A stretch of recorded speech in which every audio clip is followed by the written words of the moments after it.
23 కుర్రాడు కోసం వేలాది మంది జనం వెయిట్ చేస్తున్నారు. ఆ కుర్రాడు ఒక్కసారి తమ వైపు చూస్తే తమని కరుణిస్తే చాలు జన్మ ధన్యమైపోతుంది అన్నట్టు అతని వెనక పడుతున్నారు. ఇప్పుడు సోషల్ మీడియాలో ఈ వీడియోలే తెగ వైరల్ అవుతున్నాయి. దీంతో ఆ కుర్రోడు ఎవరా అని అంతా ఆరా తీస్తున్నారు. అతనెవరో కాదు, మల్లికార్జున ముత్య. కొన్ని రోజులుగా సోషల్ మీడియాలో వైరల్ గా మారి ఫేమస్ అయ్యి లక్షలాది మంది ఫాలోవర్లను సంపాదించుకున్న మల్లికార్జున ముత్య ఎవరు? ఇంత చిన్న వయసులోనే ఇదంతా ఎలా సాధ్యమైంది? నిజంగా మల్లికార్జున ముత్య దేవుడా? Watch the story. ఉత్తర కన్నడలోని యాదగిరి జిల్లా షాహాపూర్లోని మొహల్లా రోజాలోని చిన్న పట్టణానికి చెందినవాడే ఈ మల్లికార్జున రాయ అలియాస్ మల్లికార్జున ముత్య. నిరుపేద కుటుంబానికి చెందిన మల్లికార్జున తండ్రి హనుమంతరాయ, తల్లి భవాని. తండ్రి హనుమంతరాయ ఊరూరా తిరుగుతూ భవిష్యత్తు గురించి చెప్పేవాడు. అలా హనుమంతరాయ చెప్పిన వాటిల్లో కొన్ని జరగటంతో అతడిని కర్ణాటక ప్రజలంతా ముత్య అని పిలవడం మొదలుపెట్టారు.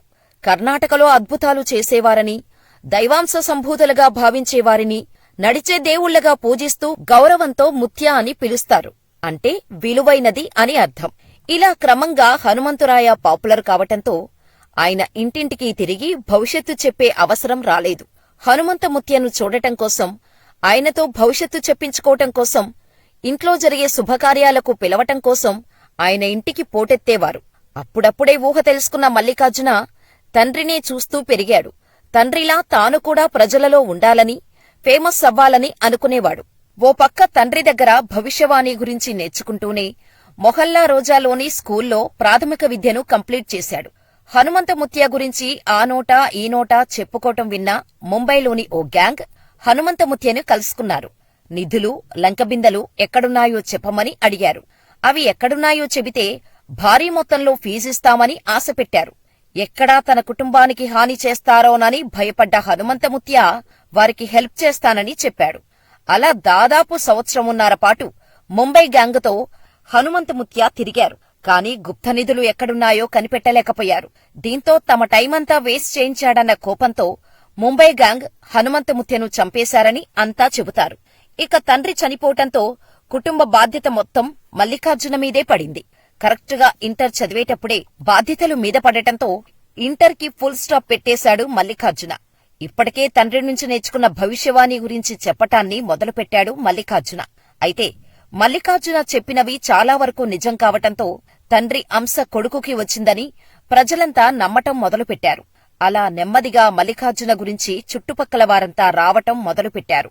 ప్రజల నుంచి వస్తున్న ఈ ఆదరణ చూసిన మల్లికార్జున తను చేస్తున్న మంచి పనులను రీల్స్ గా చేసి సోషల్ మీడియాలో పెట్టాలని తన ఫ్రెండ్స్ కి చెప్పటంతో ఆ వీడియోలను సోషల్ మీడియాలో అప్లోడ్ చేయటం మొదలుపెట్టారు.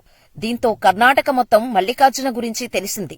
మల్లికార్జున పాపులారిటీ చూసిన పొలిటీషియన్ బాబూరావు మల్లికార్జున నుంచి లబ్ధి పొందాలని అనుకున్నాడు.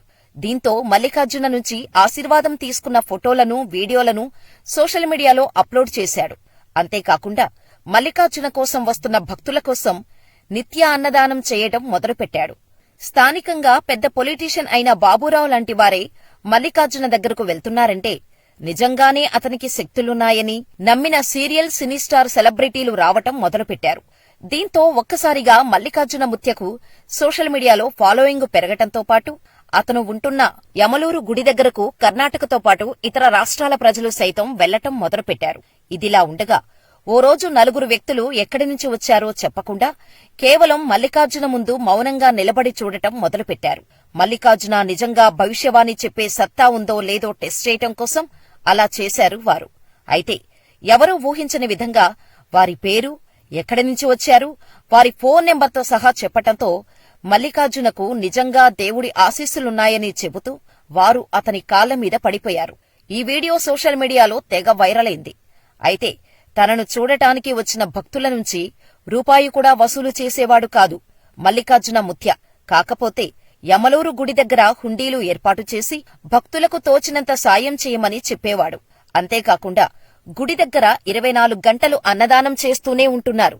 ఎవరు ఏ టైంలో వచ్చినా లేదనకుండా కడుపు నింపటం మొదలుపెట్టారు. మల్లికార్జునతో పాటు అతని చుట్టూ ఉండేవారంతా కూడా 25 వయసులోపు వాళ్లే ఉంటారు. అయితే ఓ రోజు పొలిటీషియన్ బాబూరావు ఎన్నికలలో నిలబడతానని మల్లికార్జున ముత్యకు వచ్చి చెప్పాడు. నేను గెలిస్తే నీకు 100 ఎకరాలలో ఆశ్రమం కట్టిస్తాను అని కూడా చెప్పాడు బాబూరావు. నువ్వు నాకు ఎన్నికలలో హెల్ప్ చేయాలి, నా తరపున నియోజకవర్గంలో ప్రచారం చెయ్యాలి అని అడిగాడు బాబూరావు. దీంతో అత్యధిక మెజారిటీతో గెలుస్తావు, ఈసారి ఎమ్మెల్యే అవుతావు అని మల్లికార్జున అభయమిచ్చాడు. ఒకవేళ నువ్వు గెలవకపోతే నేను భవిష్యవాణి చెప్పడం మానేస్తా అని శపథం కూడా చేశాడు మల్లికార్జున ముత్య. దీంతో మల్లికార్జున ముత్యను నమ్మి కోట్ల డబ్బును ఎలక్షన్స్ లో ఖర్చు పెట్టేశాడు బాబూరావు. కాని ఘోరాతి ఘోరంగా ఓడిపోయాడు. దీంతో అందరిలో అనుమానాలు మొదలయ్యాయి. అసలు మల్లికార్జున ముత్య చెప్పేవి నిజాలా అబద్ధాలా అనే డైలమాలో పడ్డారు. కాని కొన్ని రోజుల తర్వాతే అన్నీ మర్చిపోయి యథావిధిగా మల్లికార్జున చుట్టూ ప్రజలు తిరగటం మొదలుపెట్టారు.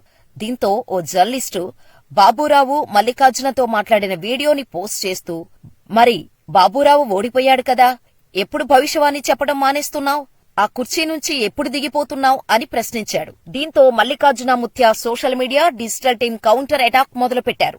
మల్లికార్జునపై ఇలాంటి పోస్టులు పెడితే లేపేస్తామంటూ వార్నింగులు ఇచ్చారు. దీంతో ఆ జర్నలిస్ట్ మల్లికార్జున ముత్య టీం ఇచ్చిన వార్నింగులను సైతం రికార్డు చేసి సోషల్ మీడియాలో పెట్టాడు. నిజంగా దేవుడైతే ఇలాంటి బెదిరింపులకు ఎందుకు దిగుతున్నారు అంటూ రెచ్చగొట్టాడా జర్నలిస్ట్. దీంతో మల్లికార్జుతో పాటుగా పక్కనే ఉండే యువకుడు జర్నలిస్ట్ ఓ వీడియో పంపించాడు. బాబూరావు ఓడిపోతాడు అని మల్లికార్జున ముత్యకి ముందే తెలుసు. కాని అది చెబితే ఎక్కడ లోగా ఫీలయ్యి చనిపోతాడేమో అని మల్లికార్జున చెప్పలేదు. బాబూరావు వెళ్లిపోయిన తర్వాత ఈ విషయం నాతో ముత్య చెప్పారు. ముత్య ఊహించినట్టే బాబూరావు ఓడిపోయారు అని వీడియోలో చెప్పుకొచ్చాడు. అయినా మల్లికార్జున ఎవర్నీ దోచుకోవటం లేదు, ఎవరి దగ్గర నుంచి రూపాయి తీసుకోవటం లేదు.